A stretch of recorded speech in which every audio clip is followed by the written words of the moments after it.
meel allaaliya meel ay maxamed kaahin iyo cabdicasiis maxamed salaani hoggaanka xisbigu ay xisbiga xaq ugu leeyihiin in shirkooda dib u dhigaan ma jirto xeerka xisbiga kuma jirto xeerka ururada iyo xisaabtana kuma jirto halkay ka keenay iyagu sanad iyo 9 bilood in dib u dhigaan taasaas weydiin waa sharci dar xisbiga kulmiye kuma sii dhaqmi karaayo kumana sii soconayo in badanna runtii bulshadii xisbigan dooratay dacabka gelisay way dee dhowraysay way ixtiraamaysay way eegaysay laakiin waxaan filayaa goor ay gaadhaba inaan dulqaadku intaa in ka badan sii jiri karin halkan hebel iyo hebel waxba ka odhan maayo laakiin annaguna waan isgaranaynaa iyaguna way isgaranayaan waana rag dee in badan aanu ka wada hadalnay runtii waana rag welibana deegaankan anigu ka soo jeedo intooda badan ka soo jeeda ha ka daayaan falqalada xisbiga iyo dhibaatada arrinta labaad ee runtii aan maanta iyadana ka xumahay aan halkan doonayay inaan uga biyaamay waxa weeye foolxumadii ka soo baxday soo dhaweyntii markii madaxweynihii hore ee dalka la soo dhaweynayay oo ahaa madaxweynihii xisbiga kulmiye codkii isaga la siiyey uu xisbi ku yahay inaan hoggaankii xisbigu ayna ka soo qayb gelino iyadana runtii ah fashil hoggaanka iyo khilaaf hoggaanka xisbigu ay abuurayaan ay sheegaysa kaahin gudoomiyaha xisbiga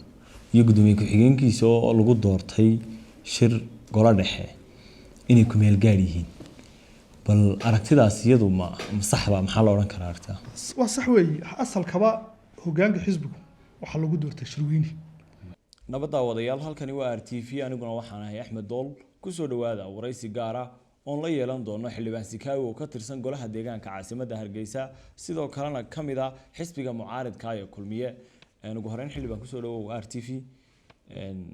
muddooyinkii u dambeeyay waxaa jiray khilaaf xisbigiina ka jiray bulshaduna ma fahansana waxa la isku hayo ugu horeyn xildhibaan bal maxaa la isku hayaa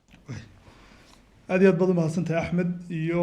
RTV ba waan salaamayaa marka hore intaanan xisbiga gelin waxaan jecelahay maadaama ay markii ugu horeysay tahay intii madaxweynaha hore jamhuuriyadda Soomaaliya la soo dhaweeyay inaan dadweynaha reer Hargeysa guud ahaan dadkii soo dhaweeyay madaxweynaha aad iyo aad halkan uga mahadceliyo arrinta xisbiga runtii waxa la isku hayaa marka koobaad waa sharci marka sharciga laga tago sharciyadu sideedaba waa xeerarka xisbiga iyo xeerarka dalka xeerarka xisbiguna waxbay sheegayaan xeerarka dalkuna waxbay sheegayaan xisbiga kulmiye waa xisbi guuna oo muddo dheer soo jiray waa xisbiga xisbiyada ugu da'da weyn isla markaana waa xisbi muddo xisbi xaakim soo ah waxa foolxumo weyne horta marka koobaad in xisbiga lagu yiraahdo inta warqad loo soo qoranayo waxaad ku gafteen sharciyada arrinta labaad ee runtii aan maanta iyadana ka xumahay aan halkan doonayay inaan uga biyaamay waxa weeye foolxumadii ka soo baxday soo dhaweyntii markii madaxweynihii hore ee dalka la soo dhaweynayay oo ahaa madaxweynihii xisbiga kulmiye codkii isaga la siiyey uu xisbi ku yahay inaan hoggaankii xisbigu ayna ka soo qayb gelino iyadana runtii ah fashil hoggaanka iyo khilaaf hoggaanka xisbigu ay abuurayaan ay sheegaysa arrinta xisbigu waxa weeyaan xisbigu shirweynihiisii oo ahayd runtii inuu muddadii 5 sanadoodba hal mar qabsado ayaa waxa diiday oo hor istaagay hoggaanka xisbiga ragga hadda hoggaanka xisbiga jooga oo runtii imkaan odhan karo hadda iyagu wax allaaliya wax sharciyada oo haystaan ma jirto sababtuna ay tahay sharcigeena haddii aan la ilaalin oon xeerarka dalka la ilaalin qofna ma ahaanayo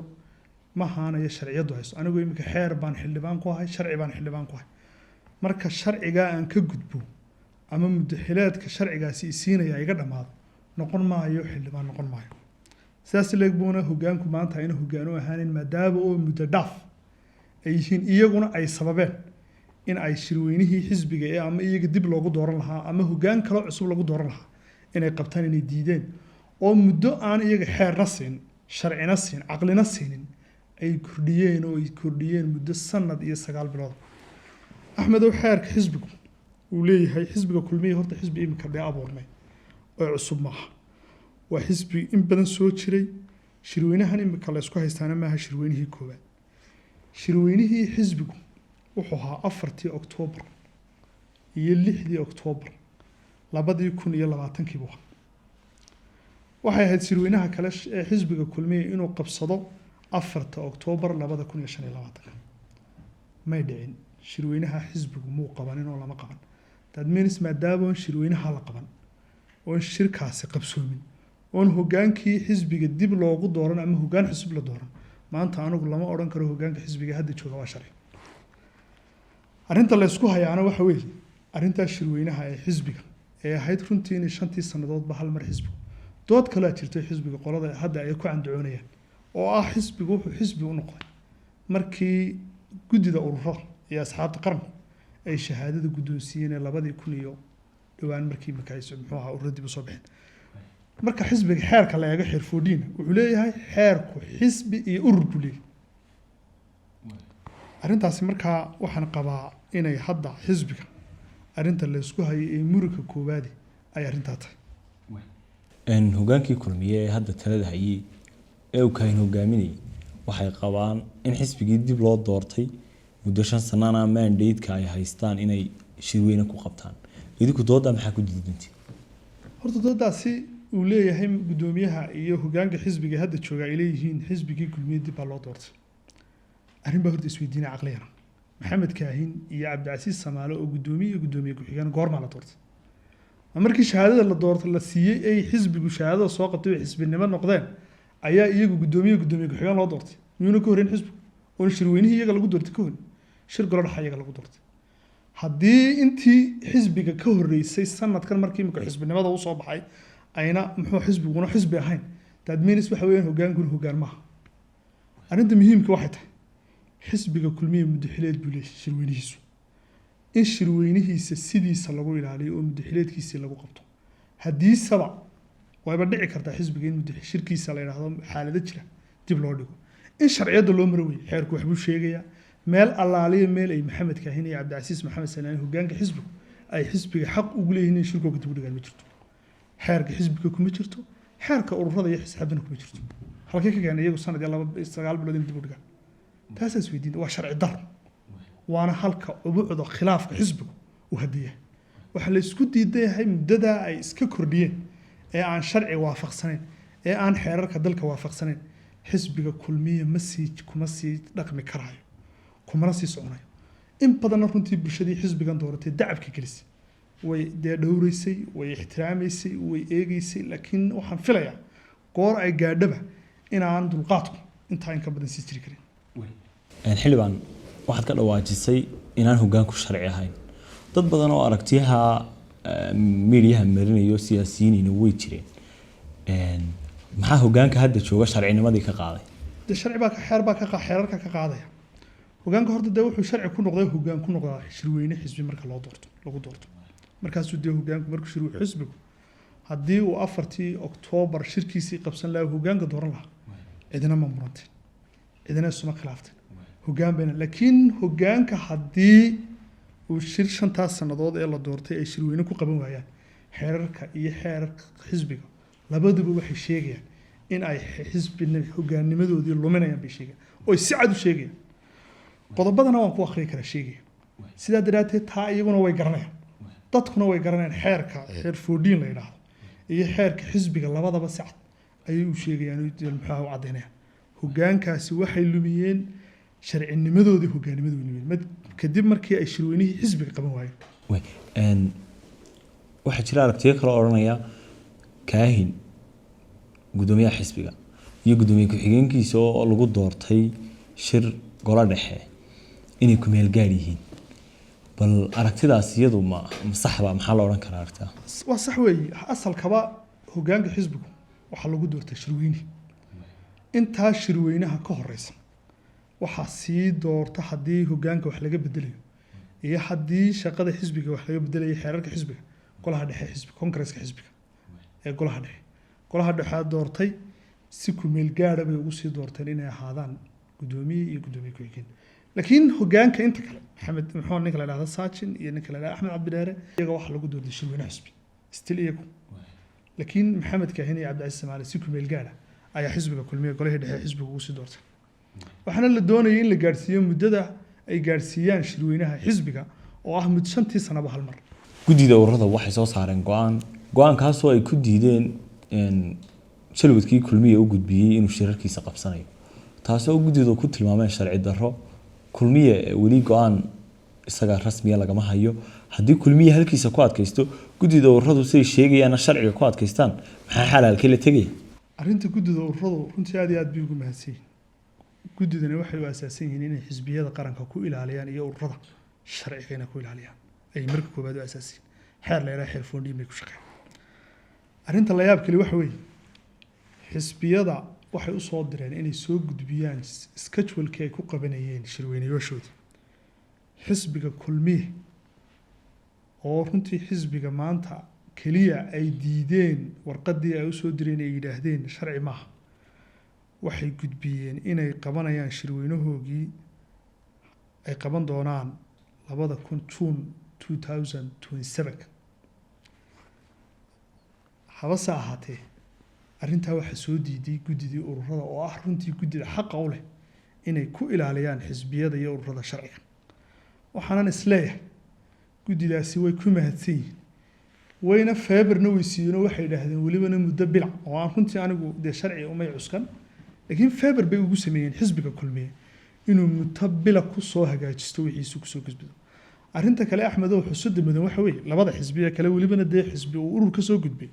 waxay gudbiyeen kulmiye imika shirkiisii u dambeeyey shirweynihiisii wuxuu qabsaday sidaan sheegay October 2020 October inuu qabto shirka xisbiga kulmiye ama in xilligaa loo gudbiyay guddi ururada schedule-kiisa haddii tusaale ahaan xisbiga wadani oo isaguna xisbi ahaa wuxuu shirweynihiisii qabtay u dambeeyey 15 bishii November buu qabtay 2021 isla xilligoogii saxda ahaa oo 16 bisha November ee 2026 ayay u gudbiyeen guddida ururada inay qaban doonaan shirweynahoogii ururka ka oo isagoo urur ah xeerku ma oranayo xisbi geliye xeer kale xeer foodhiin urur iyo xisbi buu oranay shirweynihiisu wuxuu qabsaday ugu dambeeyey 19 April 2020 muxuu ahaayey ayuu qabsaday 19 bilaha bisha qabsaday waxay tahay inay qabsadaan imika in wuxuu qabsaday 14 bishii September buu qabsaday shirweynihiisu dambeeyey hadda waxay gudbiyeen inay qabsan doonaan 19 April 2027 xilligii 5 sanadood saxda ahayd bay gudbiyeen waa laga soo aqbalay laakiin kulmiye markii ay yidhaahdeen 2 sanadood oo sharci darro ah ayaanu ku darnay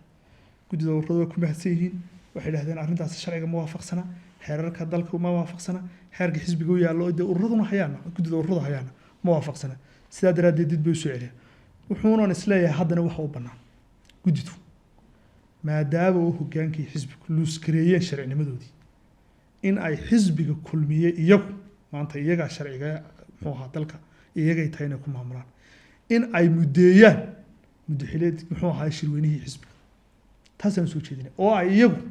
maadaama iyagu sharci xaq u leeyihiin kor hadduu xisbigii muddo dhaafay hogaankii xisbigu diideen inay shirkii qabtaan iyagay tahay inay qabtaan shirweynihii xisbiga oo ay muddeeyeen xeerkuma uu siinaya mas-uuliyiin hadlay waxay sheegeen in dowladdu faragelin ku hayso kulmiye aduma qabtaa in dowladdu faragelin ku hayso ama ay qayb ka tahay khilaafaadka kulmiye ka jira dhexdiisa dowladda la isku qaadi maayo madaxweynaha dee ugu sarreeya dalka maanta madaxweyne cir xeerarka dalka isaga ayay mas-uuliyad ka saaran tahay xaq waxaa loogu leeyahay inuu xeerarka dalka ilaaliyo xisbiga kulmiyana xisbi runtii la dhayalsan karo oo si xisbigii udubba si dhib yar isaga baaba'ay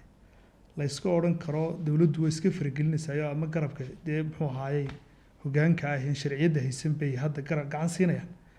wax hogaanka madaxweynaha dalka looga fadhiya maaha dowladduna haddiiba ay ku yeelanayso faragelin wax mid keliya unbaa uga habboon inay sharciga ku ilaaliso habase ahaatee hadda dee wax faragelin oo idhaahdo iminka hadda waxaasay haysa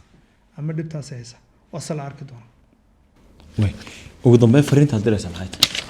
fariintan diraya waxa weeyaan marka koowaad xisbigan kulmiye runtii dee waa xisbi tacab badan iyo waqti badanba dalkan iyo qaranka guud ahaan ka galay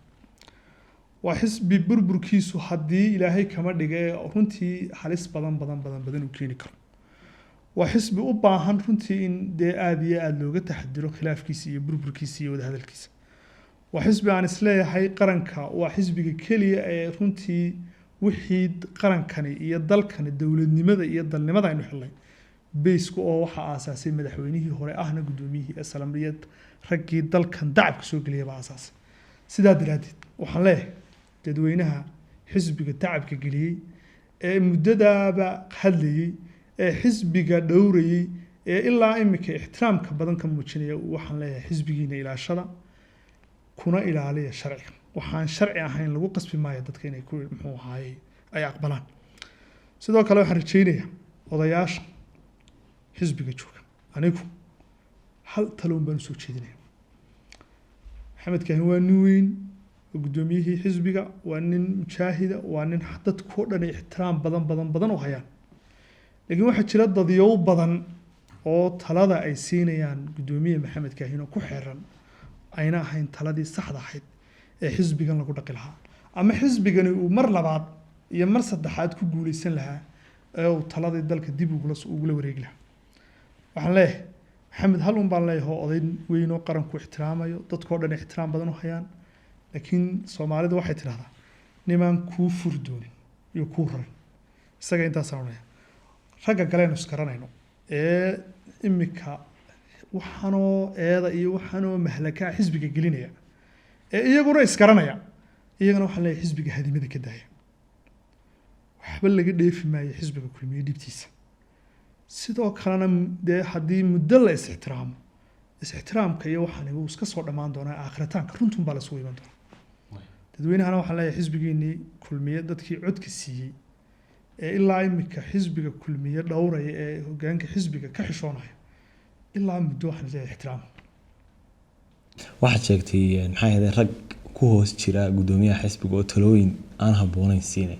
bulshadu hadalkaa markii koowaad ee maqasho maaha way isweydiinaysaa ma waa caddayn kartaa bulshada ragga horta waxaan kuu sheegayaa wuxuu yidhi ninkii jiray war jiraaba cakaaro iman doona runtuba runtay dee iska iman doonta waxaase jira rag badan oo xisbiga kulmiye taladiisa si qallooca dantay doonana kala hadaan iyagu gelinaya halkan hebel iyo hebel waxba ka odhan maayo laakiin annaguna waan isgaranaynaa iyaguna way isgaranayaan waana rag dee in badan aanu ka wada hadalnay runtii waana rag welibana deegaankan anigu ka soo jeedo intooda badan ka soo jeeda